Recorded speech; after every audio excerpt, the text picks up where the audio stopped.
Hare Krishna, everyone. We welcome you all for today's discussion on the Srimad Bhagavatam, second canto, wherein we're going to read from the third chapter of second canto. Before we begin our study of third chapter, let us offer prayers together. Om Namo Bhagavate Vasudevaya. Om Namo Bhagavate Vasudevaya. Om Namo Bhagavate Vasudevaya. Narayanam Namaskritya Naram Cheva Narottamam Devim Saraswatim Vyasam Tato Jayam Udirayat Nashtaprayeshu Bhatreshu Nityam Bhagavata Sevaya Bhagavate Uttama Shloke Bhakta Bhavati Nashtake Krishnaya Vasudevaya Devaki Nandanaya Cha Nanda Gopakumaraya Govindaya Namo Namaha. Om Ajnanatirmirandasya Jnananjanashalakaya Chakshurunmilitam Yena Tasmai Shri Gurave Namaha. Namo Vishnupadaya Krishna Preshaya Bhutale Srimate Bhakti Vedanta Swami Niti Namine. Namaste Saraswate Deve Gauravani Pracharine Nirvishesh Shunyavadi Pashyata Deshatarine. Namo Mahavadanyaya Krishna Prema Padayate Krishnaya Krishna Chaitanya Namane Gautase Namaha. Vanchakalpatarubhyasya Kripa Sindhubhya eva cha Patitanam Pavanebhyo Vaishnavebhyo Namo Namaha. Jai Shri Krishna Chaitanya Prabhu Nityananda Shri Advaita Gadadhar Srivasadi Gaur Bhaktivinoda. Hare Krishna, Krishna Krishna, Hare Hare, Hare Rama, Rama Rama, Hare Hare.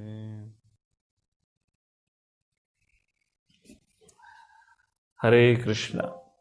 So today we are going to read the third chapter of second canto, where the question asked by Parishit Maharaj, Yash Shrotavyam Atho Japyam Yat Kartavyam Nibhi Prabhu Smartavyam Bhajaniyam Va Brohi Yatva Viparyayam. What should be the duty of a dying man? What should one hear? What should one chant? What should one do? And what one should not do? That question is being answered in chapter number 1, chapter number 2, and chapter number 3. Just like in Bhagavad Gita, Lord Shri Krishna speaks about yoga ladder, karma kand, karma yoga, jnana yoga, ashtanga yoga, and bhakti yoga. Similarly, here, on the similar lines, discussion is happening. Although Srila Sukadeva Goswami, right at the beginning of the first chapter of second canto, in the 5th verse says, Tasmadhara sarvatma bhagavan ishvaro hari Shrotavya kititavyascha smartavyas icchatamayam. What should one chant and hear and remember? Hear, chant, remember about Lord Shri Krishna. Yet, Sukadeva Goswami goes on to speak about different yoga traditions and yoga paths. Why? Because in that assembly there were different rishis and munis were sitting having different faith. So let me just briefly speak about yoga ladder and then we'll look into this. So what is this yoga ladder that Krishna speaks in Bhagavad Gita? It begins with karma kanda. It actually doesn't begin with karma kanda, but karma kanda is a stepping stone to the ladder, yoga ladder. Karma kanda means following the rules and regulations, restrictions, prohibitions given in the scriptures for a regulated sense gratification. The goal is sense gratification. After the end of life, Swarga. That's the goal of Swarga. That's the goal of Karma Kanda. Nothing more than that, nothing less than that. So, which is predominated by sense gratification. At the end of the life, they may get elevated to heavenly planets. But that is rejected by Lord Shri Krishna, and so does by all the devotees of the Lord, because you continue to hover in this samsara, in this material world, which is filled with birth, death, old age, and disease. Therefore, it is useless. It is a fruitless endeavor. However, karma kanda, when a person does karma kanda, eventually, at some point in time, he would come to a realization, ye hi samsparsha javoga dukha yoni evate adyantvandakantaya nateshu ramate badaha. And then he will understand whatever amount of sense gratification I've been aspiring for, it just dushpurena nalena cha, it can never be satisfied. The kama, the desire, can never be satisfied. It always keeps on burning more and more. At that point of time, he may make an inquiry about the absolute truth. He may come to an understanding that I should just not take, but I should also learn to give. And then he ascends to the next path, that is called as Karma Yoga, where the yoga ladder begins. Karma Yoga is categorized by verses like Yagna That Karmanot Anyatra Loko Yam Karma Bandhanaha Tadartham Karma Kanteya Mukta Sangha Samachara, or else Mai Sarvani Karmani Sanyasya Dhyatma Chetasa Nirasa Nirmamo Bhutva Yudhyasva Vigata Jara. This is Nishkama Karma Yoga. So Karma Yoga, what is the qualification, or what is the practice in Karma Yoga? First of all, now your connection with the Absolute Truth begins. Yoga, to connect with the Absolute Truth. You may or may not know who is the Absolute Truth, but the practice begins. Wherein, whatever you do, you will begin to dedicate the result of your work in the service of the Lord. I'll not go into the details of it. There is Sakam Karma Yoga, Nishkam Karma Yoga, but I'll give a high level understanding. So, Karma Yoga, wherein the person is still attached to something, not to the fruits now, because he has understood, I cannot enjoy this life. The material world cannot be, or the material life cannot be enjoyed. So he's become detached to the fruits of his work. He's willing to give the fruits of his work in the service of the Lord, or service of the humanity at large, but he's still attached to the type of work he does. That is called as Karma Yoga. And through the practice of Karma Yoga, through gradual purification, eventually a person may come to the stage of Jnana Yoga, where now he's detached even from the family affairs, his professional life and everything. He goes to the forest. It's like a sannyas yoga, takes to the path of renunciation, and wherein, by practice of Karma Yoga, his karmatmakam buddhi have become purified. His senses have become purified. Now his mind has become far much more peaceful, is not much agitated by the desires for sense gratification. Therein, he is able to follow the path of renunciation. He enters into Jnana Yoga practice, wherein through the practice of Jnana Yoga, through the austerities, penances as a part of Jnana Yoga, Swadhyaya, etc., he gradually becomes purified, where his contaminations in the mind, the Shuddhikaran, the purification of the mind happens, where the mind becomes peaceful. Now, he can enter into the stage, he can ascend into the stage of Ashtanga Yoga, where one of the very prominent steps of Ashtanga Yoga is Dharana. Dharana means to be able to hold an object. You can only hold an object when your mind is under your control. And then Dharana Ashraya, which we discussed in the second canto also. There are two Dharana Ashraya depending on your level of advancement, Virat Roop and Paramatma. And like that, holding Paramatma, meditating on Paramatma's form for a long time, Bahunam Janmanam Ante Jnanavan Mam Prapadyate Vasudevam Sarvamiti Sa Mahatma Swa Dullabha. Then he may come to this level of understanding that Krishna is a Supreme Personality, and then his bhakti begins. Bhakti Yoga, then he ascends to Bhakti Yoga. However, if one is fortunate enough to get the shelter of a bona fide Bhakti Yoga practitioner or a guru, then his Bhakti Yoga practice can begin then and there, regardless of your purification of mind and senses and heart has happened or not happened. For the practice of Bhakti Yoga, there is no prerequisite. But up to the practice of Ashtanga Yoga, there are these prerequisites. Karma Yoga, qualified to Jnana Yoga, then qualified to Ashtanga Yoga, where it is at purification of intelligence. To make it very simple, Karma Yoga, senses gets purified because you engage the senses. Jnana Yoga, your mind gets purified because you engage your mind in Swadhyaya. And then at the level of Ashtanga Yoga, intelligence gets purified. And then you can dedicate your heart, Sarva Dharman Parityaja Mam Ekam Sharanam Braja, at the lotus feet of the Lord. That's the process. Yoga ladder, however, anyone can take to the practice of Bhakti Yoga depending on if he has an access of bona fide Bhakti Yoga practitioner or a guru. So here in this series of chapter, Ashtanga Yoga practice was described. The Karma Kanda practice was described, which was rejected in fact in the second chapter. Ashtanga Yoga, neophyte practitioners, advanced practitioners, and their process of liberation was described. And finally, at the end of the second chapter, Sukadeva Goswami, however, emphasized that bhakti is the most auspicious path. And at the end of the second chapter, a very beautiful verse comes where Sukadeva Goswami says, just a quick second, Nahi yatun shiva pantha vishata samsrata viya vasudeve bhagavati bhakti yogo yato bhavet. Pantha means path. Nahi yato anya shibha panta. There is no other path as auspicious as Bhakti Yoga Bhavati, as auspicious as Bhakti Yoga. So the Goswami says, this is not my conclusion, even the conclusion of Brahma. Bhagwan Brahma Krasnena Trir Anvikshya Manushya. Three times, Sukadeva Goswami says, Brahmaji read through the whole of scriptures, and each time he came to the conclusion, Vasudeva Bhagavati, the service to the Lord is the highest benediction. Like that was the conclusion of our second chapter. And now the third chapter begins. That was a little background of it. Third chapter is one of the smallest chapter of this second canto, only has 25 verses, but one of the most profound discussion, incredible purpose that Prabhupada have written and very relevant for all of us. Here, two subject matters are discussed in the third chapter. The first subject matter is where Sukadeva Goswami says, see, I have described you the path taken by neophyte Ashtanga Yogi, advanced Ashtanga Yogi. I have rejected the Karma Kanda practitioners, Vedavadaratas, and I have also described the path taken by intelligent beings, that is Bhakti Yoga. Now, I'm going to tell you about the path taken by those who are not intelligent. And that refers to, according to Bhagavad Gita, who is not intelligent?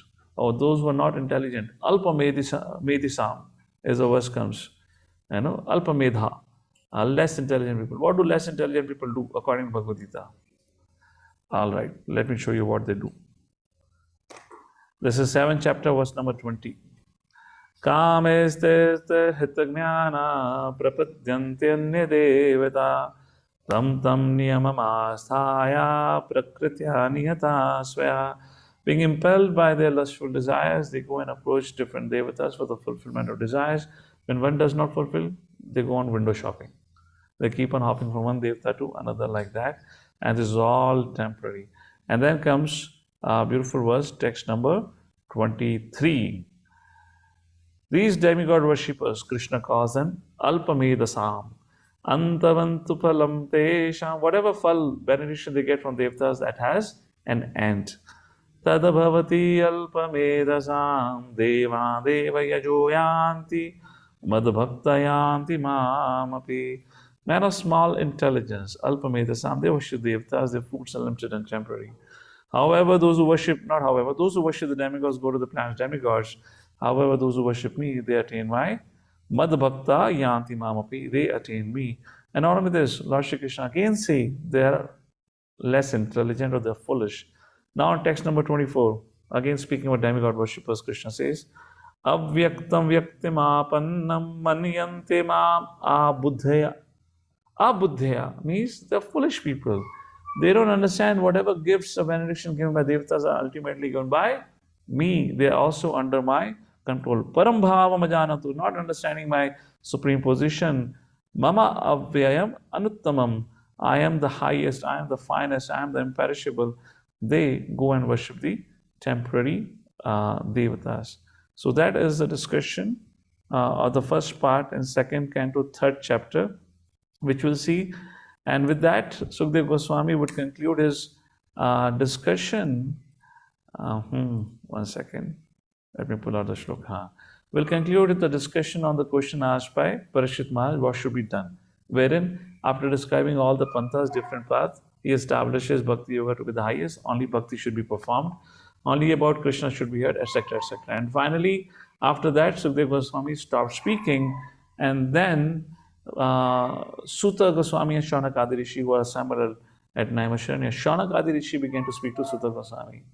We are so eager to hear about Krishna Katha. Please do not stop. Please tell us, what did Parikshit Maharaj ask after that? And then Shaunakadi Rishi says, who in this earth would be a fool who would not like to hear Krishna Katha? And then they give a limb by limb description of such a fool. How does that fool look? How does such a fool looks, and what is his behavior? These are the two subject matter of this third chapter. Let's begin. 25 verses only, but purpose are very profound. Let's take a look. Oops. Yeah. Shri Shukavacha. I will not read all the shlokas here because we like to focus a little bit on the purport also, but just to give you some little connection here, what's happening. Shri Shukavacha evam etan nigaditam prashtavan yad bhavan mama narnam yan mriyamananam manusyeshu manishanam. The very important word is intelligent man. What is the difference between fool and intelligent man? Fool takes to the worship or shelter of any and everyone. But Manishanam, they only take shelter of the Supreme Personality of Godhead. Maharaj Parikshit, as you have inquired from me about the duty of intelligent man who is on the threshold of death, I have answered. I have informed you what is the duty of intelligent person. So according to the social status, social etiquette, and understanding, somebody could be considered very intelligent, could be considered very smart, like maybe Elon Musk of Tesla could be considered the genius of this 21st century. Bill Gates could be considered again a genius of the 21st century, producing Microsoft software and whatnot. However, according to the perspective of Bhagavad Gita, they are the biggest fools in the world. They are the biggest fools. Why? Who is an intelligent person? Najayate mriyete va kadachin nayamutva bhavitvan. The intelligent person is one who knows I am not the body but spirit soul. Prabhupada in conversation mentioned, look at the situation of the education system. I met Professor Kotosky of Russia. He is such a big professor, heading such a big department, the biggest university in Russia. Yet he is fool number one. Why? When I told him, you're not the body, spirit, soul, he did not believe me. He said, no, I am body. He did not have an understanding he is not a body but a spirit, soul. Imagine if the professors are fool, what kind of students would be? Double fool, right? So the society of duffers is created by the duffers. That's the point here. And then text number 2 to text number 7. Now Sukdev Goswami speaks about who do the fools take shelter of. Text number 2 to text number 7. So here it is described, for the fulfillment of different desires, people approach different devtas who know of Vedic culture. So this is not a prescription that if you need a beautiful wife, you go and approach Uma. If you need a beautiful husband, you go and approach Uma, whoever you approach, whatever it is. Kubera if you need money, etc., etc. This is not a prescription which is given. It is not that at the end of the session, if I ask you, what did you learn? You will say, Prabhuji, I understood whom I should approach now if I need a bigger bank balance. That's not the point. This is an observation made through the Vedic scriptures where certain recommendations are given for Karma Kanja. So, would anyone like to read the translation from 2nd to the 7th verse, if they have the hard copy or if they have the book with them? Yes, Krishna Prabhuji, Chandra. I can read. Okay, yes, Santa Murli Mataji, and then we'll have Krishna Chandra. Go ahead, please read. One who desires to be absorbed in the impersonal Brahma Jyoti effulgence should worship the master of the Vedas, Lord Brahma or Brihaspati, the learned priest. One who desires powerful sex should worship the heavenly king Indra, and one who desires good progeny should worship the great progenitors called the Prajapatis. One who desires good fortune should worship Durga Devi, the superintendent of the material world. One desiring to be very powerful should worship fire, and one who aspires only after money should worship the Vasus. One should worship the Rudra incarnations of Lord Shiva if he wants to be a hero. One who wants a large stock of grains should worship Aditi. One who desires to attain the heavenly planets should worship the sons of Aditi. One who desires a worldly kingdom should worship Vishwadeva, and one who wants to be popular with the general mass of population should worship the Sadhya demigod. One who desires a long span of life should worship the demigods known as Ashwini Kumaras, and a person desiring a strong built body should worship the earth. One who desires stability in his post should worship the horizon and the earth combined. One who desires to be beautiful should worship the beautiful residents of the Gandharva planet, and one who desires a good wife should worship the Apsaras and the Urvashi society girls of the heavenly kingdom. One who desires domination over others should worship Lord Brahma, the head of the universe. One who desires tangible fame should worship the personality of Godhead, and one who desires a good bank balance should worship the demigod Varuna. If one desires to be a greatly learned man, he should worship Lord Shiva, and if one desires a good marital relation, he should worship the chaste goddess Uma, the wife of Lord Shiva. Hare Krishna. Thank you. Hare Krishna.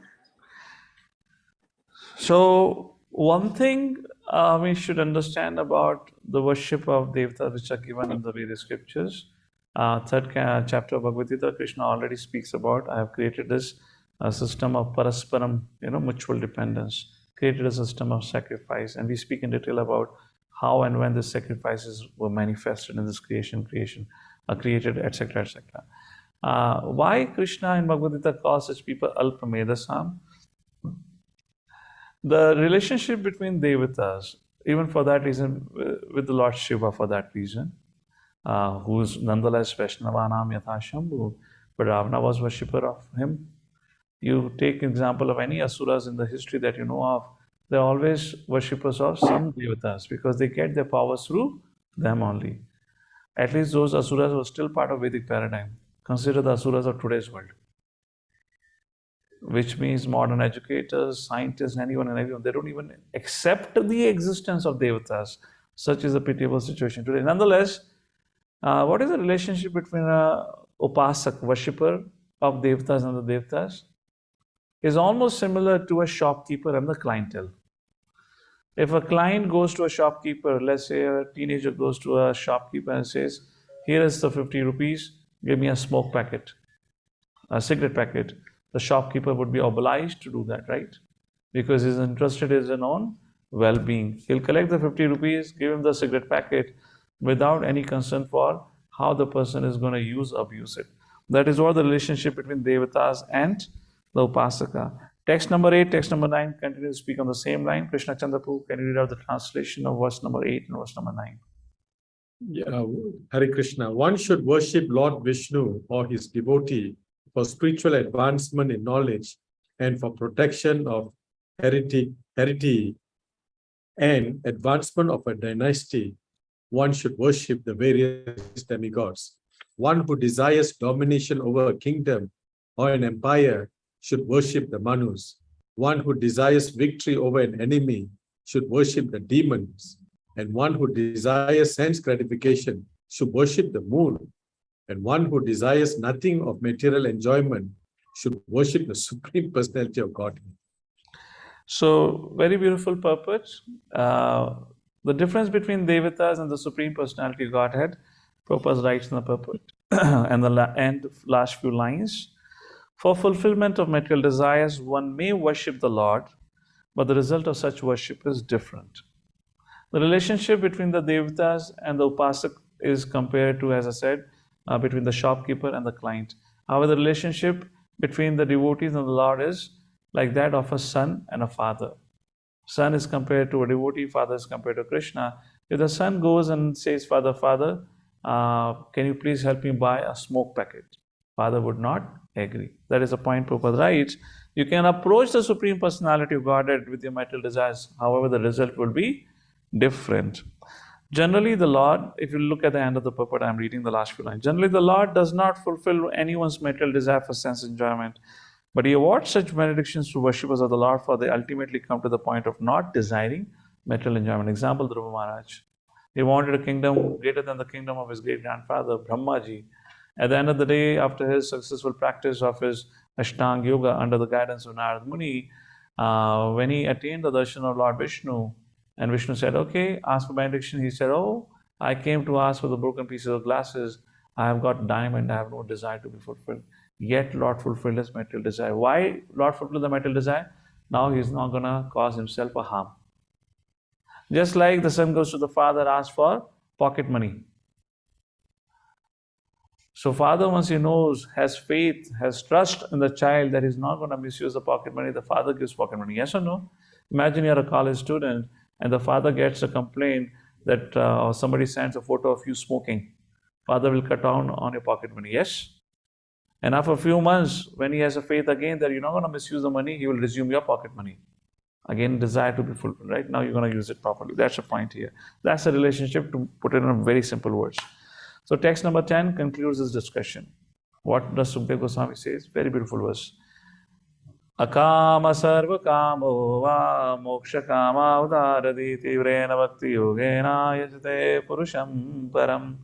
Akama, if you don't have any desires. Kama, you have all the desires. Moksha kama, your desire for liberation. Nonetheless, you should approach Supreme Personality of Godhead. That's the conclusion. You should approach Him only. You should approach your father. Don't go to a shopkeeper for any fulfillment desires. You want a candy? Go to your father. Father will cook, make you nice butter halwa and feed you, which is more healthy than candy. So, like that's the point here. Tivrena bhakti yogena yajate purusham param. Not only your material desires will be fulfilled, when you engage in devotional service to the Lord, you will attain the highest good. Purusham param, the highest good, that is the Lord Himself. Like that is described here. Now, interesting word in the shloka is udharati. Udharati, those with a broader intelligence, they approach the Supreme Personality of Godhead. What does it mean? What is a narrow-minded person? Who is a narrow-minded person? All of you would have an experience, either when we were sick, when we were a young boy or a girl, or when you are treating a young boy or girl who is sick. You will notice, for example, let's say a young boy is sick and suddenly he gets a desire that I should eat something cold. He has a fever. So you happen to tell the child, no, you should not eat the cold thing now because you'll fall sick. But the child may, press for it. No, I want to eat it. And imagine why the child is asking for that, even though the doctor or the parents saying you should not eat it. The reason is the child does not see the consequences. He's stuck in his instant gratification. So narrow-mindedness means instant gratification. The person cannot see then the immediate pleasure. What is broad-mindedness? Broad-mindedness means the person understands the consequences of action. So demigod worshippers are those who are narrow-minded because they cannot see anything beyond the result that they aspire for. They do not understand, even they get the results which they aspire for, the end result is fruitless.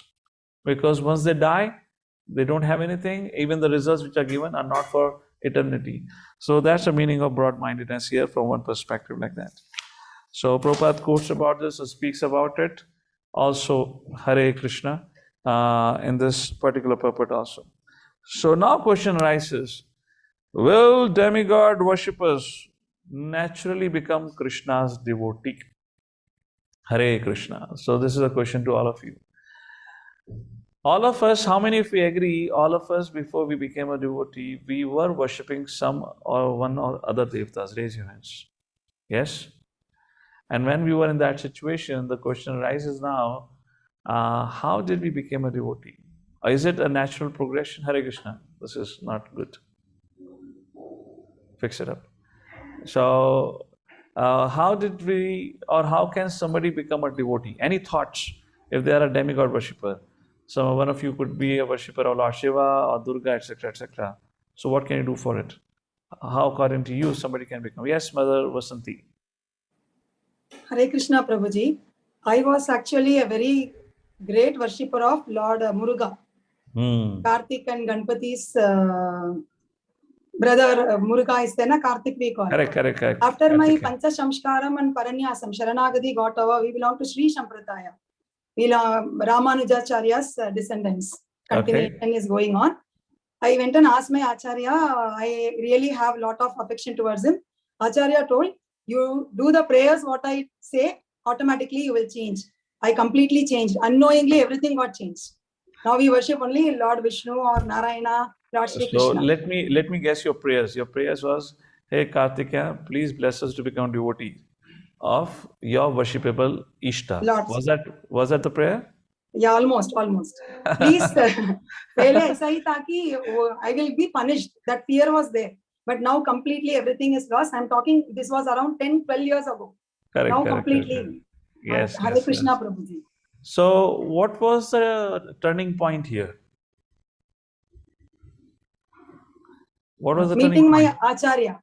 Yes. Completely meeting my Acharya who is under Guru Parampara. Correct. The turning point is not your prayers. No. That's a consequence. The turning point is association of devotees. Therefore, we need to go out and meet people. If we don't go out, just like His Holiness Bhakti Marg Swami Maharaj would say, dressing as Vaishnavas and going out is like selling off Krishna consciousness. The more you show, the more you sell. So that's the point. And that is the point being described in verse number 11. Only devotees association can give bhakti. Etavaneva yajatam iha nihesh yashodaya bhagavati yachalo bhavo yad bhagavata sangataha. When one is fortunate enough to get the association of Bhagavata Sangi, association of a devotee of the Lord, that is a time then bhakti arises. Why bhakti arises? Just like Mother Vasanti was kind of, you can say, tricked into worshipping the Lord indirectly, or making a prayer to her Ishta to, give her the best of the benedictions, and that is worship of Lord Vishnu. There are many ways to get into it. One way is in the association of devotees. What happens? We get to hear about Krishna Katha. We get to hear the message of Bhagavad Gita, and that also fixes our consciousness, like that is described here. So, question arises, very beautiful purport, please do read out. Some very important points are mentioned. Largely, the purport talks about gross materialists versus demigod worshippers versus pure devotees. Prabhupada says gross materialists today, they even don't believe that devtas exist. Better than them is demigod worshippers, and better than them is the devotees of the Lord, like that. So now, question arises. We can get bhakti by the association of devotees. But how can somebody who is already a practicing or upasak or worshipper of devatas, how can he give up the worship of devata and take to the worship of Lord? There is so much fear. Oh, what my Ishta will do, what my Ishta will think. I'm betraying, I'm cheating my Ishta. I have worshipped all my life. How can somebody do that? And the answer is given in text number 12. But any inputs from any one of you? All of us have come from the same background in that sense. All of us would have had this question in our mind. Oh, what my Ishta will think? What would Durga will think? What my Ganesh will think if you happen to be from Maharashtra? And now you're not celebrating Ganesh Chaturthi anymore. How maybe we are celebrating Ganesh Chaturthi as celebrating with an understanding that Ganesh is that great writer of Mahabharata, the devotee of Lord Nrsimhadev, like that, etc., etc. Any thoughts? How did you transcend this fear of what my Ishta will think if I stop worshipping him? As what you said, Prabhuji, before, that even my Ishta will be meditating upon Supreme Personality of Godhead. So why not I do the same? That realization took some time for us to, and Shraddha and Bhakti, that faith, it took some time. But once we gain that faith, Shraddha, then with determined devotion, we are able to do. Perfect. I am an example, from knowledge. Prabhuji. Yes, I am an example. In front of you, I am an example. All of maximum of us would be an example in that sense. But of course, some of you who have come from more traditional backgrounds, they are very devout practitioners. Particularly mothers, the ladies. Like my mother was a great upasak of Durga Devi all her life. And we had Krishna versus Durga in the house for some point of time. So I had to convince her, telling her, "Arey, we are not enemies, we are brothers and sisters." Durga is Krishna's younger sister, Prabhupada writes in the Krishna book. Anyways, Krishna Chandra Prabhu, yes, please go ahead. For me, it was not a difficult challenge I had, but I see a lot of devotees, especially the Tamil background, they used to have a lot of sentiments.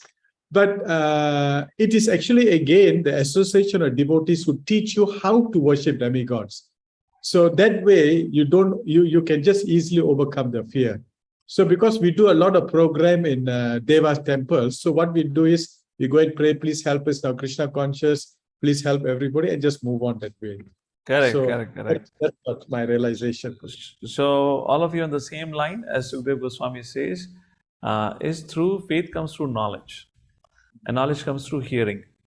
If somehow we can create an opportunity for Shravanam and Kirtanam for the masses, they will transform. And that is what Sukdev Goswami says. Very beautiful verse. So we have to have certain comprehensive understanding of certain principles of how this whole outreach functions. Outreach functions, there are two things. How can you transform the heart of people? First, we have to create certain level of purity that is generated by prasadam distribution, as Prabhupada did, and through kirtan, because everyone loves music. And second, you cannot expect people to change unless you create a culture of hearing, unless sufficient emphasis is given on Shravanam and Kirtanam. If these two things are there, Shravanam, Kirtanam, and Prasadam distribution, a lot of chances people will transform. Whoever it takes up will transform. And those who do not transform, because of their aparat, which will be discussed shortly, are not able to transform.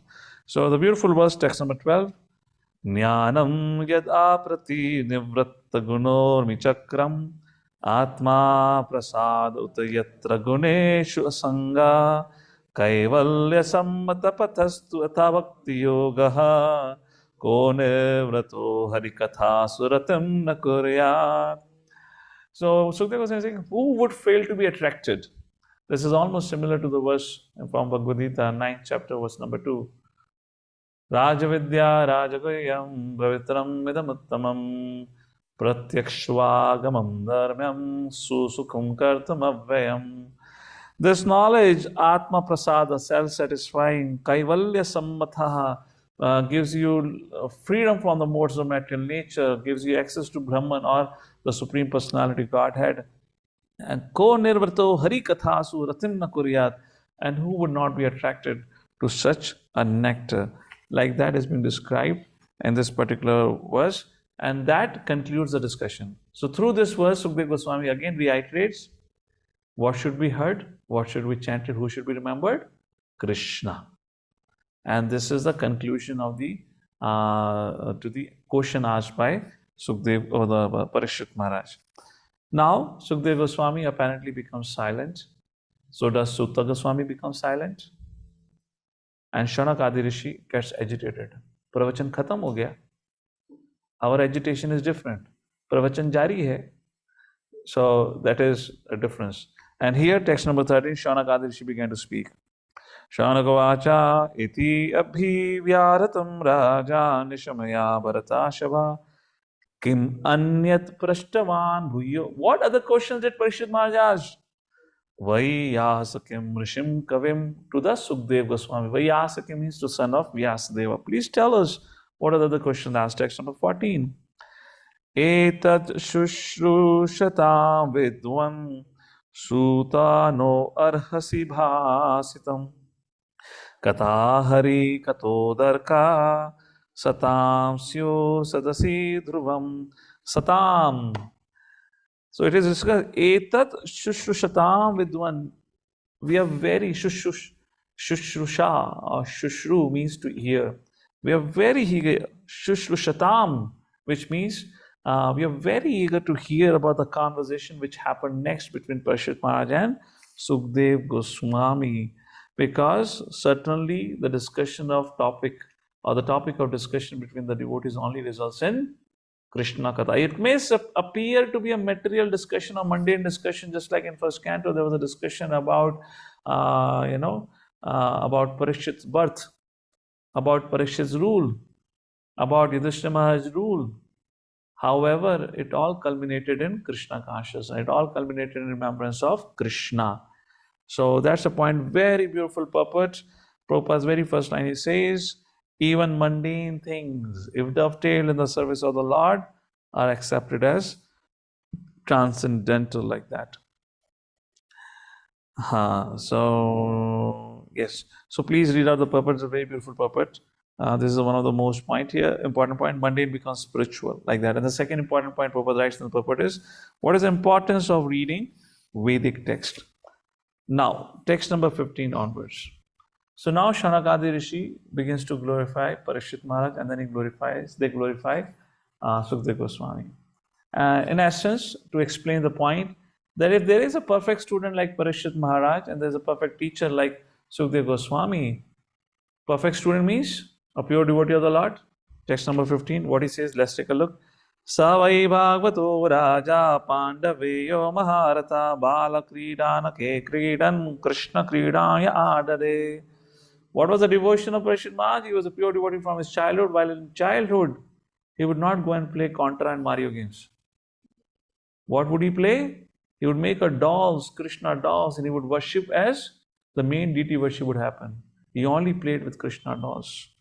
And the purport, very beautiful purport, Prabhupada writes, the fortune of devotee family, and he quotes his own example, I was so fortunate to be born to my parents who were devotees of Srimati Radharani and the Lord Shri Krishna, because of which I got the seed of bhakti from my childhood.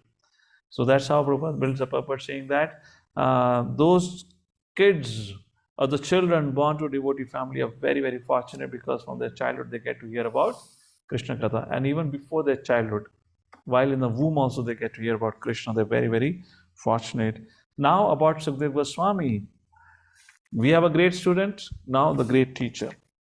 Vaiyasakischa Bhagavan Vasudeva Parayana Urgaya Gunodara Satam Syori Samagame.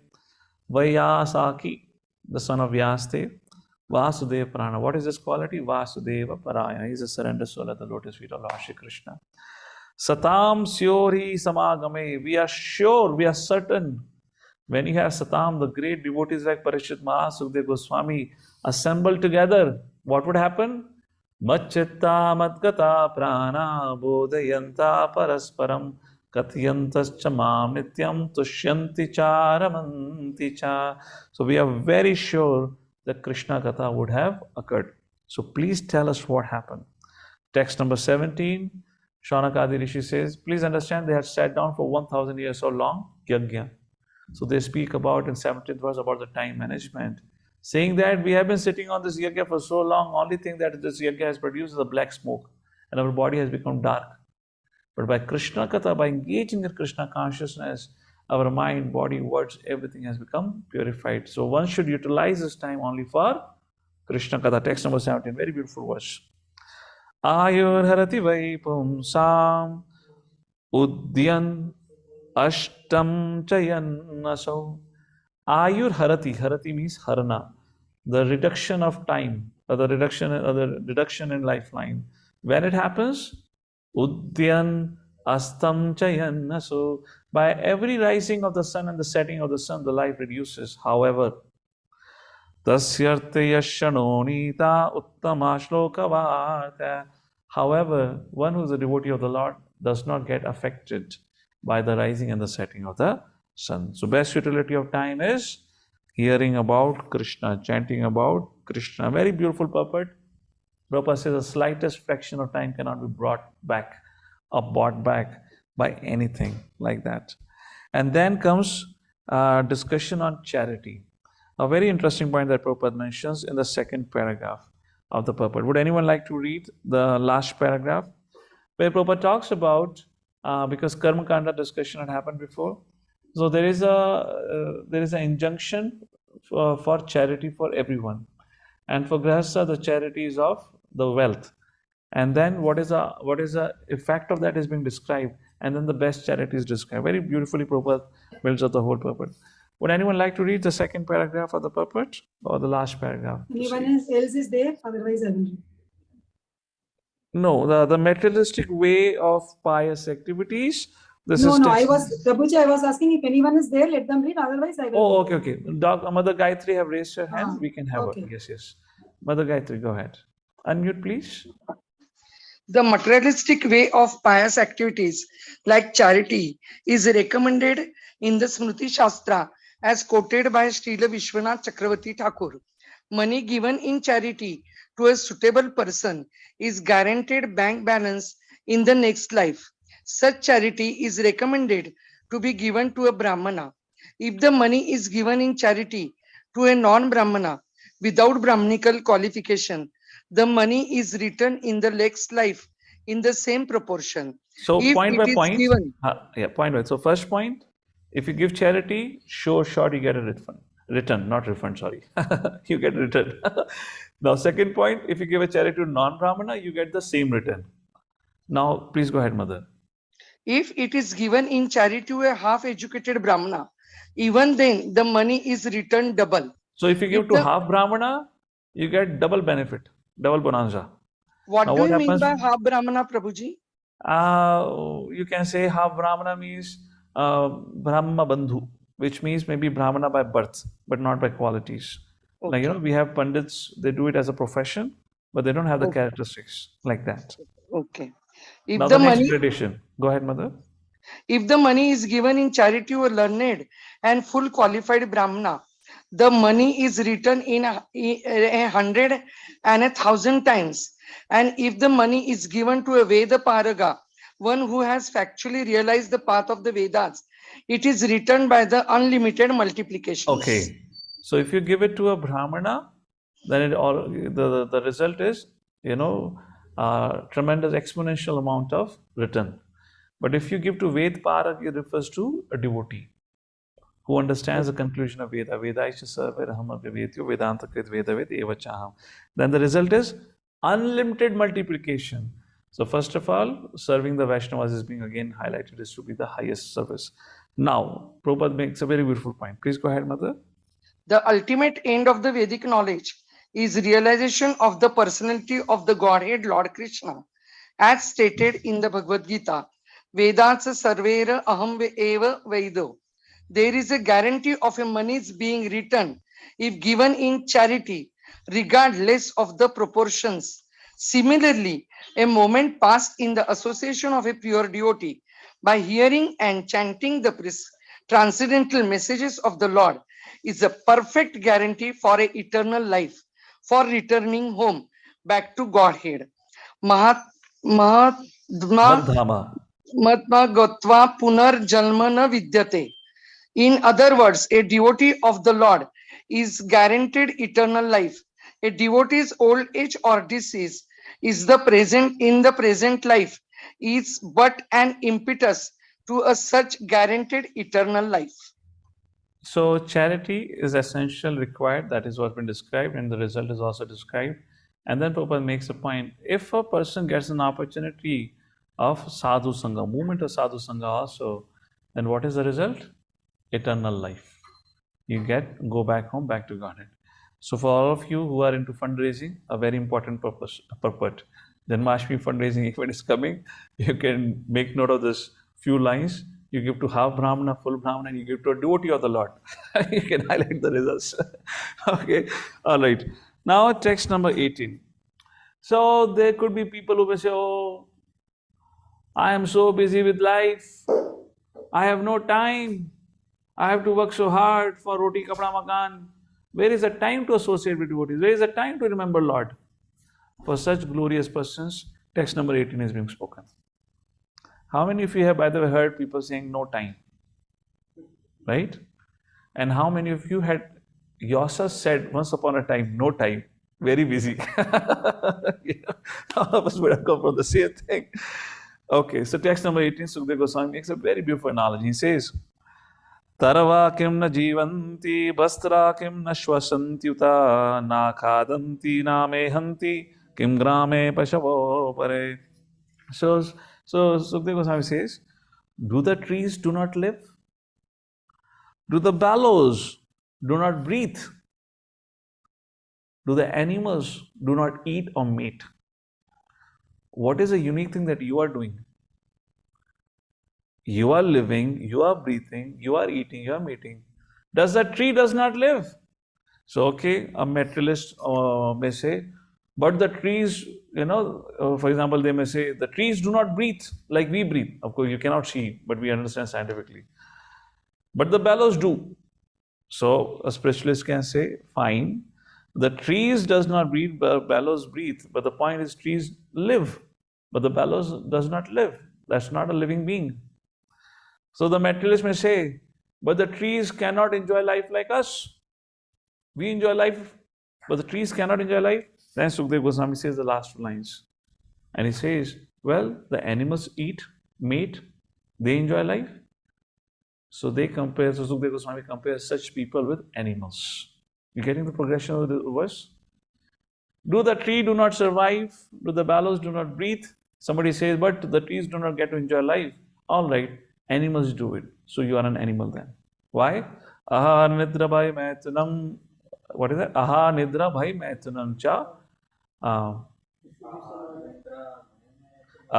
nidra bhai maitunam cha. Suddenly the words skipped my head. Okay, it's a commonly quoted shloka, suddenly disappeared from my consciousness right now. Aha nidra bhai maitunam cha samana veshe pashubhir narnam dharmo hitesham adhiko vishesho dharmena hina pashubhi samanaha. So aha nidra bhai maitunam, the four common things between the man and animals, humans and animals. However, the vishesha, the speciality of man is to inquire about, is to serve, is to practice dharma. And those who do not practice dharma, they are considered animals. So for such animalistic people, the last 6 verses are dedicated to them. And now Sukdev Goswami describes such animalistic people. Text number 19. Shvavedvaraho sakharake samsuto purusho pashuhu nayat karnapato peto jatu nama gada grajaha. Shvavid, a dog. With varaha, a hog. Ustra, camel. Karakhe, asses or a donkey. Such people are compared to dog, camel, hog or asses. Why? Because they never listen to the transcendental message of Lord Shri Krishna. Who are dogs? Dog, Prabhupada writes, modern university education practically prepares one to acquire a doggish mentality with which to accept the service of a greater miser or the master. What is doggish mentality? You will see, you throw a bait, the dog runs around, brings it back to you. Doggish mentality, lives have changed. I'm merging into Brahman right now, you need to fix it.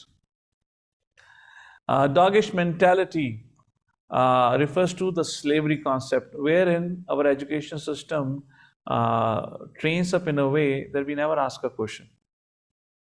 That is a point being mentioned here. We just worried about eating, mating, and that's what doggish mentality.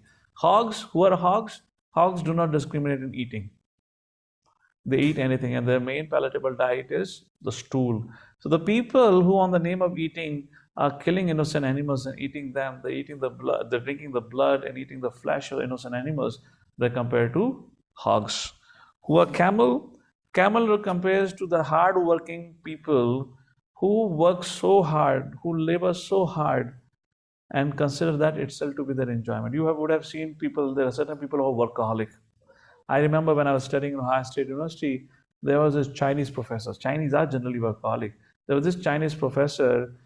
If you are fortunate enough, which is sarcastically I'm saying, and happen to become his student, your life is done. He would not let you graduate only. That fellow was such a miser. He will make sure every stipend he gave you, he makes $1 million out of you. So at least anyone who would end up, and he was a very known professor, anyone who would end up becoming a student, at least 7-8 years for PhD. And the special quality of that professor was, he never went home only. He slept in the office. And another special feature was, he never took bath. From a distance, you could understand. Even if you're standing on the passage with eyes closed, you could understand the Professor Chinky Pinky, whatever his name was, I don't remember now, is walking by the side. So the camel, people like this are considered a camel. Why? The quality of a camel is, the only food in the desert is cactus. Cactus has thorns. The camel chews the cactus, and the thorns pricks the tongue and the mouth, which produces blood. And that blood becomes a nectar for the camel. He thinks, oh, the cactus is producing some taste. So their own hard labor, they think that is what their enjoyment. Those people are compared to camel. And now comes a very special category of animal known as क्या कहते हैं? गधा, क्या कहते हैं? S. Donkey. Donkey is such a special animal, Prabhupada writes, is celebrated as the greatest fool. Even amongst the animals. Why? They work hard. For what? At the end of the day, they to get carrot. That is too dry carrot. I'm looking at the you can say the skyline of Injawadi from here, which is filled with hundreds and thousands of S's working in the IT companies. At the end of the day, they get some carrot, and which that carrot half cut because the government takes a major portion of tax, and this tax, that tax, and finally gets a dried up carrot. Even the donkey today would be getting a better carrot than probably the folks working in the IT. That is a point here, like this, and okay. So somebody may feel a little upset. अरे मुझे गधा बोला तुमने मुझे कुत्ता बोला. श्रीमद् भागवतम ऐसा बोल रहे हैं हमको. So Krishna Chandra Prabhu, read the last paragraph of this purport. Why Srimad Bhagavatam is calling you with such an honor? So Srimad Bhagavatam's categorization of the common man without any spiritual enlightenment into the society of dogs, hawks, camels, and asses is not at all an exaggeration. The leaders of such people may feel very proud of being adored by such a number of dogs and hawks, but that is not very flattering. The Bhagavatam openly declares that although a person may be a great leader of such dogs and hawks, disguised as man, if he has no taste for being enlightened in the science of Krishna, such a leader is also an animal and nothing more. He may be designated as a powerful, strong animal or big animal, but in the estimation of Srimad Bhagavatam, he is never given a place in the category of man on account of his atheistic temperament. Or in other words, such godless leaders of dogs and hawk-like men are bigger animals with the qualities of animals in greater proportion. Are bigger animals with the quality of animals in greater proportion. This could be only the writing of A.C. Bhaktivedanta Swami Srila Prabhupada. And a profound way of describing the state of modern man. Now, 20 to 25th verse, the last 6 verses gives a limb-by-limb description. And the purports are very, very important because we are running out of time. I'll just give you a little bit of Sanskrit meanings here, and you can read the purport. I'll give you a little brief, what is a brief about the purport, and then we'll come to conclusion. Text number 20.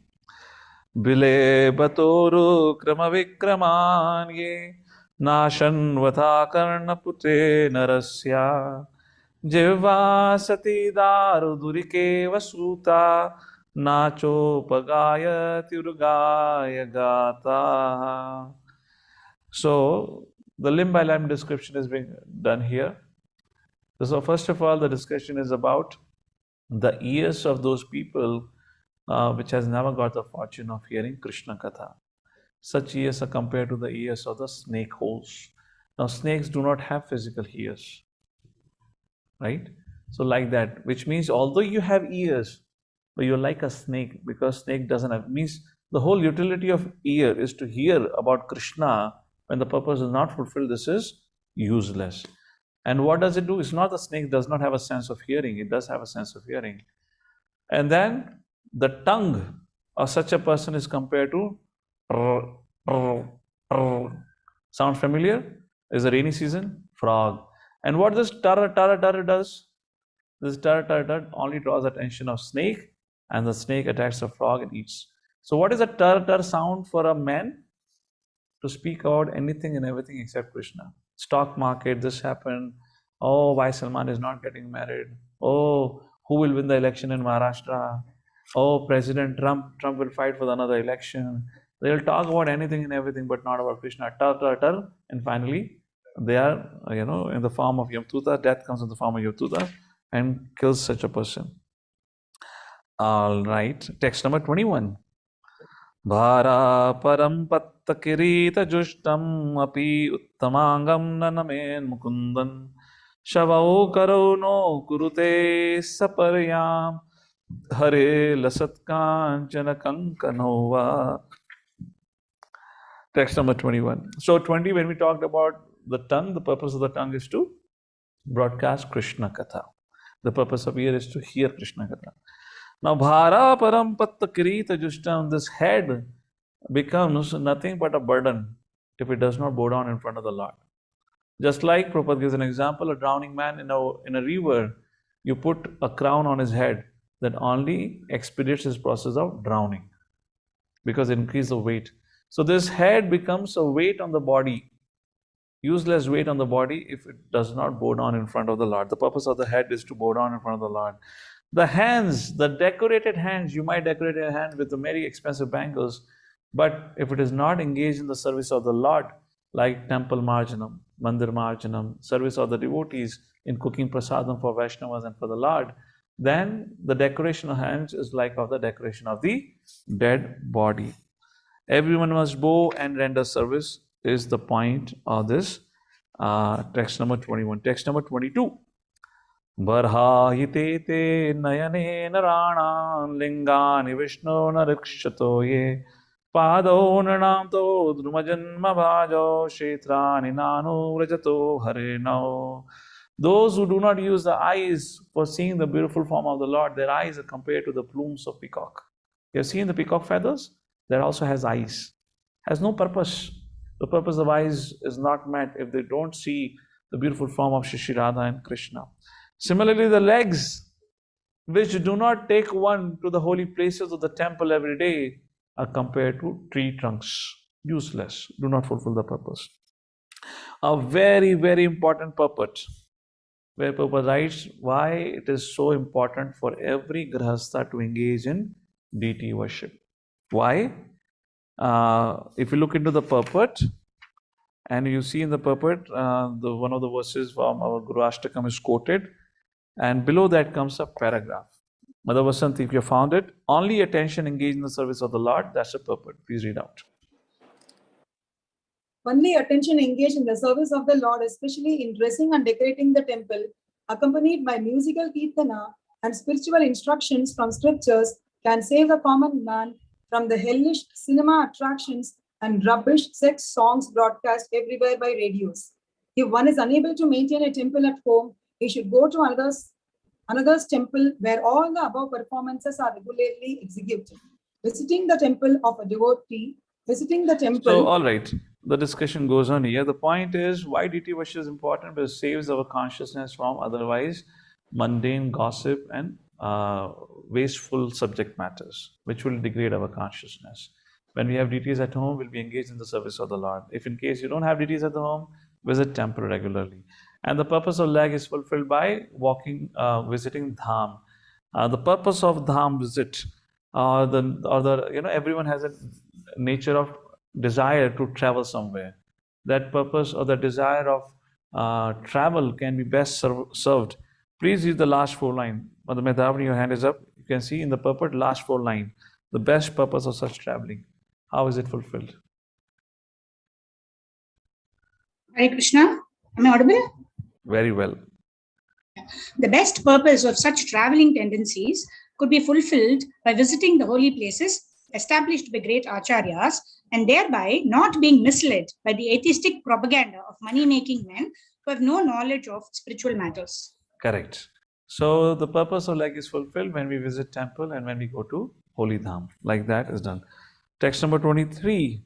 So holy dham should not be proposed in the purpose. Holy dham should not be a vacation spot where we go for sightseeing. That is not the purpose of holy dham. The holy dham purpose is to go and hear about Krishna, hear about Lord Ram, hear about Lord Narasimha, depending on you're going to Vrindavan, Ayodhya or Ahobilam, like that, wherever you are.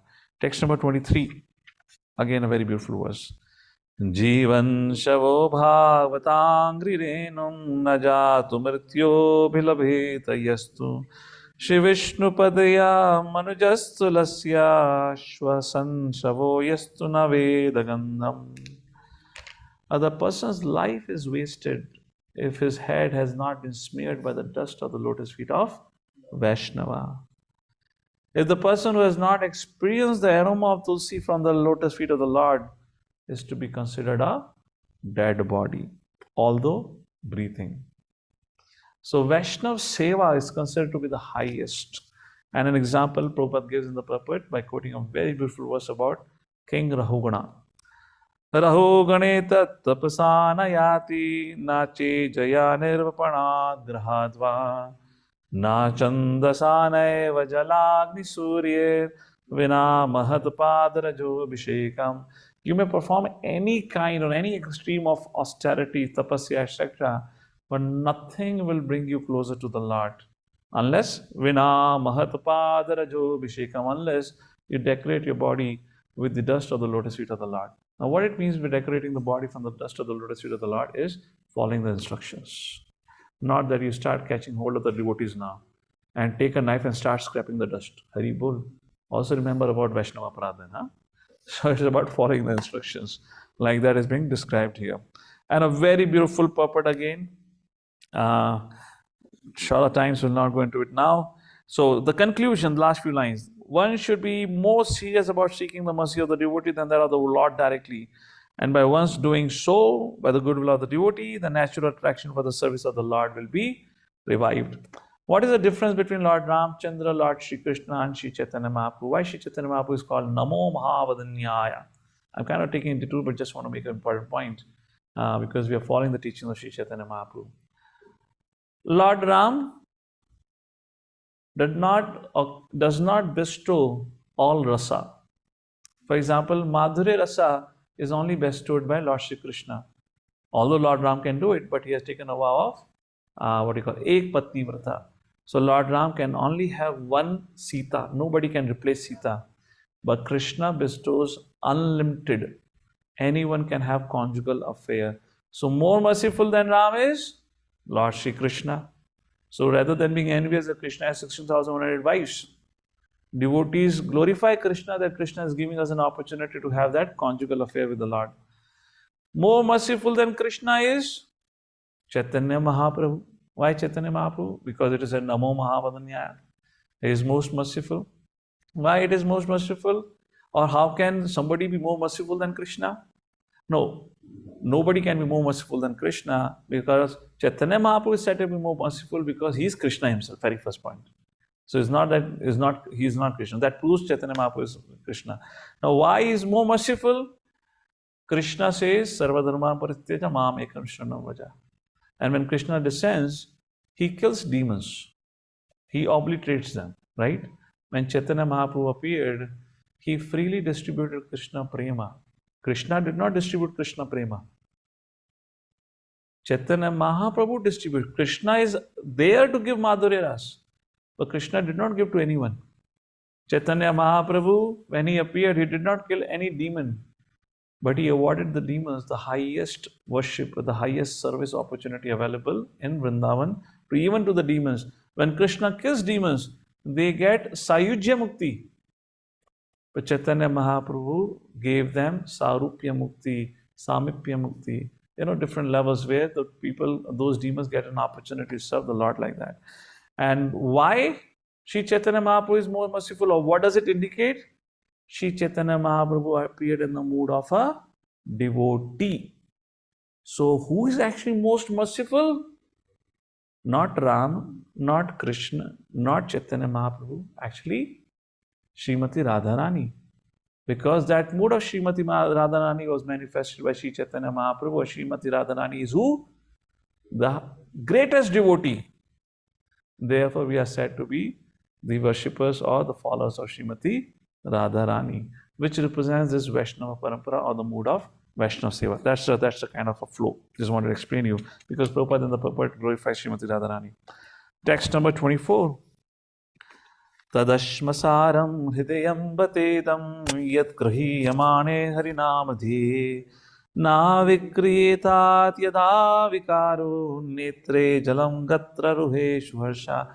My heart indeed is steel framed, because despite being benedicted by ecstasies of chanting the holy name of the Lord, I do not shed tears, and the hairs on my body do not stand up. or of ecstasy. Very, very important purpose. Prabhupada says, if somebody takes to bhakti, the transformation of heart is inevitable. And if the heart is not transformed, you're committing aparadh. That's all. If there's no change in heart, you're committing aparadh. That's the point as you mentioned. And the third point is bhava stage. Regarding bhava stage, the qualities of bhava stage has been described from Nectar Devotion. Be careful of those false imitators. Do not imitate ecstasies, but follow in the path of acharyas and Vaishnavas and develop natural state of bhava. What is the natural state of bhava? Shanti avyat kalatvam namagane sadaruchi pratistat vashati sthale virakti mana shunyata. Shanti means the mind is not agitated anymore. Peacefulness, freedom from material desires. Avyartha kalatvam, never waste the time in anything else than serving Krishna. Namagane sadaruchi, always chanting the holy names of the Lord. Pritistad vasati sthale, attraction for the holy Dham.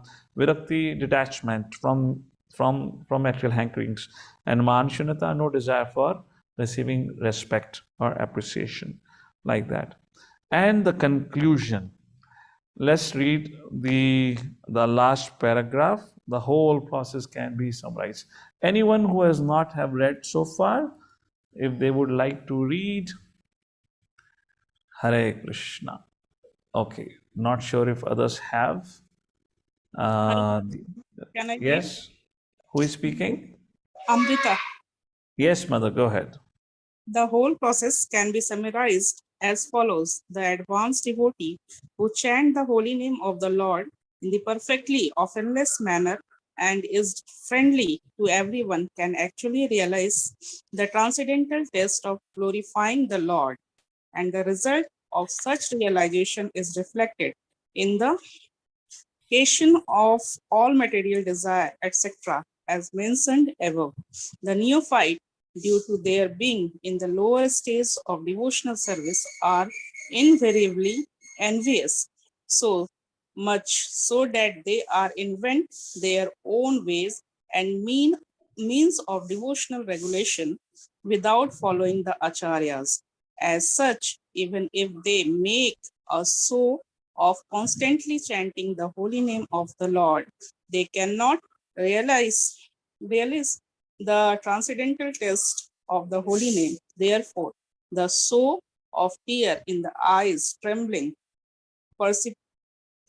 perspiration, unconsciousness, etc., is commended.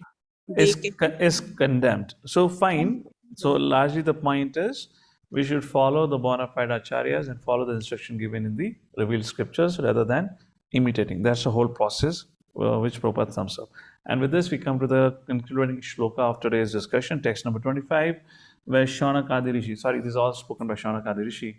Shaunakadi Rishi makes an appeal to Sutta Goswami. Please tell us what happened next. What did Parishad Maharaj ask Sukadeva Goswami? Atha videhe angamanonukulam prabhashashe bhagavata pradhana yadaha vayyasakiratma vidya visharado nrityam sadhu prashta. We are very much sure Krishna Katha would have continued. So please tell us what happened between the two of the best of the sadhus and sages. With that, we conclude the third chapter of second canto Srimad Bhagavatam. Fourth chapter will begin the discussion of how Parishad Maharaj asked the next set of questions, which is primarily about Srishti. How did this creation happen? Which is described in 4th, 5th, 6th, 7th chapter. And then another set of questions being asked in the 8th chapter, we'll see. And with that, we'll answer into 9th and 10th chapter of second canto. With that, we come to the conclusion of today's discussion. Jagadguru Srila Prabhupada ki, Srimad Bhagavatam ki, Hare Krishna. आप सभी का बहुत बहुत धन्यवाद आज के सत्र में भाग लेने के लिए. Next week also on Friday, Janmashtami is on Friday, right? So we'll not be able to have a Friday morning class. If Thursday morning works for all of you, we can meet again on Thursday morning. Would that be workable? I do understand. I had to also tweak my schedule a lot just to adjust to the morning class. So I know there will be a lot of Janmashtami services, but if some of you are able to come, we'll continue. Otherwise, it'll get extended. Anyways, after Janmashtami, I'm traveling for 2 weeks. I'm not there. So the class may not be happening in case if I find another devotee to be able to do it. Okay? So next we'll meet, Thursday, there'll be a class, Prabhu, next Thursday. yes, we'll meet on next Thursday. The Thank same you. time, 8 o'clock, rather than Friday, because of Hare Janmashtami. Krishna. Yes, any questions or any comments? We see two hands are up. All right, Mother Vasanti and then Mother Medhavni. Please go ahead. Hare Krishna, Prabhuji. Just one Yes. question. We discussed today about Brahmanas, no? I just want to know, in this today's section, if we want to highlight in the society that Varnashrama Dharma is there, what are the important points we can talk to the people saying that still we are following Varnashrama Dharma? We are having Brahmana, Kshatriya, Vaishya, Shudras, no? How to make it positive to the people saying that even today we are following according to our Shastras? How are we going to prove it to the society? Two things is a big question, is a big No, debate. at least debate 1-2 points to give me, Yeah. later we can discuss. Correct. Two things. First of all, the moment you speak out Varnashrama, people are going to point out caste system. First of all, you have to establish you cannot blame Varnashrama what happened to it by later on how people accepted it. The exploitation is not part of the Varnashram system. Exploitation was inherent to the practitioners of it. For example, somebody gets divorced doesn't mean the marriage institution is bad. Varnashram system, Brahmana, Kshatriya, Vaishya, Shudra, all four of them are supposed to serve the other Varnas and Ashramas. When the service attitude was replaced by exploitative mentality, then it became caste system. That's the first point to be established. Okay. So now they begin to hear about Varnashrama. Now Varnashrama is always prevalent and always remain prevalent. Varnashrama is identified by the propensities. Somebody has an inclination towards education, you can call him to be more Brahmanical. Somebody has inclination for administrator, Kshatriya. Like that, it is always prevalent. So externally, we may not see, because we don't have now the state administrators who are enforcing the Varnashram principles, but Varnashram is always existing. All right, Mother? Mother Thank you, Medhavni? Prabhu. Yes. Hare Krishna, Prabhuji. Prabhuji, Mhm. today's class was notified only at 7:30 a.m. this morning. It was not intimated yesterday. Yeah, So actually, fortunately, I got to see, many of them wouldn't have seen, Prabhu. correct, So correct, it is, I mean, yeah, it's, I mean, because we decided yesterday morning, I told our team, and because we had yesterday evening class, I believe they probably skipped it out. It was kind of our communication got missed out, and the devotee leaders' communication is traveling. And because of Janmashtami services, all of us are also very busy. Even I didn't realize until today morning that announcement have not happened. Then I had to remind like that. Generally, it doesn't happen, but just because around Janmashtami, everyone is busy, so like that it happened, it got skipped. All right. okay. So Prabhuji, I had a question. I mean, I basically wanted to tell this, and then my question is, Prabhu, like almost in every class we hear about Vaishnava Prad, how it is the mad elephant offense, it tramples everything. And we also hear how Chaitanya Mahaprabhu is so magnanimous, so merciful. He does not kill the demons, he just kills the demonic propensity, like that. So so my question is, Prabhu, and we also like before chanting, we recite Vancha Kalpa Tarup Jasya Kripa Sindhu Bhyavicha. So please, I beg forgiveness from all the devotees or every living entity whom I've offended or caused any kind of anxiety. So we do that every day, day in and day out. But if we know we've offended somebody, we beg for forgiveness directly. And if we don't know, we do this prayer every day morning. Right? Like we pray that we please be forgiven. Correct, so in correct. spite of that, Prabhuji, there is no taste in chanting. Right? We do it as a ritual because we have promised our Guru Maharaj. We don't have that kind of taste in spite of practicing for many years. So I understand from your classes that it is because of offense. So how do we progress? That's my query. Yeah. So when nectar devotion, Srila Rupa Goswami mentions about the symptoms or characteristics of bhakti. Kleshagni subhadha moksha lagataka sudullabha sandarananda visheshatma Shri Krishna akashani chasa. So when one takes to the practice of bhakti, kleshagni subhadha begins to happen. And of course, as a path, of a practice, we water the seed of devotion sowed in our heart by the mercy of the devotees or by mercy of the Guru, actually, in that sense. The mercy is coming from Guru, ultimately the Vaishnava is also sharing that mercy. When we water the seed, somehow apparently we also begin to water the weeds. What are the weeds? Of course, Bhaktivinoda Thakur speaks in length about it. I will not go on that side. I'll make a point here in our context, which you can relate to. is, I would say, our conditionings. This is what my observation is. There is a relapse of our conditionings.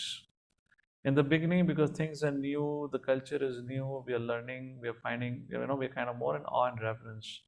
But we when get used to things, then somehow I've noticed people begin to kind of emphasize somewhere that they also want to, because we are living in a community where there's a lot of respect given, there's a lot of honor given when you are around each other. We offer respects and all that. Somehow the person begins to feel the same envious mentality begins to prop up, because of which, for the first time, we are here in this material world. And people think, oh, why all the respect is going to my senior? I did this, I did that. What happened? Something, oh, this power went off. We So cannot see I you. did this, I did that. Why honor and privilege is not coming to me, etc., etc. Those kind of strange doubts come in the mind of an individual. I'm sorry, I got distracted. 1 second. There's a blackout at my end. Fine. No, I just changed it. Hare Krishna. All right. 1 second.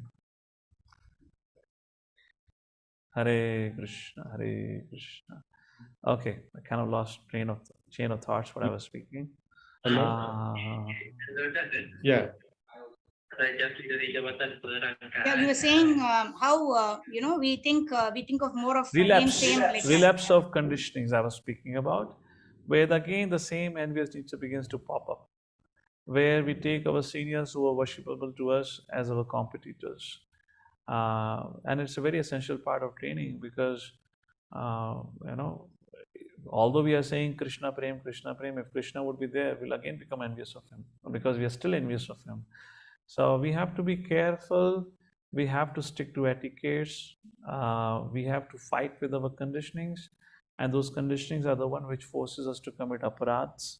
So there is no point of seeking forgiveness if we are not willing to change our conditionings. We have to give up our conditioning. We have to change our behavior, which has been advised. If we cannot change, but if we can keep saying, Vancha kalpatrubhyasya, it doesn't mean a thing actually. So we have to be careful. And I've seen what people does is what they were doing before they met devotees. But in the beginning, it just got covered over because everything was in awe and reverence. Or sometimes in our life, things happen so fast when we come in the association devotees. And in the first few months, years, everything is new. Every Sunday feast is new. Butter halwa, pineapple halwa, mango halwa. Life goes on like that. And then when we get used to the menu, then we get used to the dresses of the deities, we get used to the Hare Krishna Mahamantra, we are not finding material rasa. The newness is not there. And what happens? The mind begins to play the trick. And now the old conditionings comes out. I need certain privilege. I have grown up now. Mere ko bhi kuch respect milna chahiye. Why only this person gets to talk to Guru Maharaj? I am also serving. I should also get to talk to Guru Maharaj. Many other things. We again become a competitor. Who brought us in Krishna consciousness? Who raised in Krishna consciousness? We kick that person away. This is called as Mayavad. This is Mayavad tendencies. Rather than being a servant, we want to become a master. What Mayavadis do? They accept a guru so that they can kick a guru at the end of the day. And they claim themselves to become a guru. These are Mayavad's tendencies, which again begins to stem up. We might know many shlokas and everything, but unless we are introspective, unless we are taking the warnings and the advices given to us seriously, rather than taking it as, oh, everyone is finding fault with me only, why people say I'm at fault, why others are not at fault, if we have this kind of I would say, childish attitude, rather, there's no possibility of advancement then, because you're not willing to take any feedback, you're not willing to take any correction for oneself. And you have already declared you are pure devotee, because you don't need any correction, feedback. And unless we go through this, there cannot be any change in behavior. In fact, our conditioning will become more and more stronger, and we'll throw more and more tantrums, we'll commit more and more aparadhs. Our situation will only become difficult unless we are kicked out, until we are kicked out from the devotee community.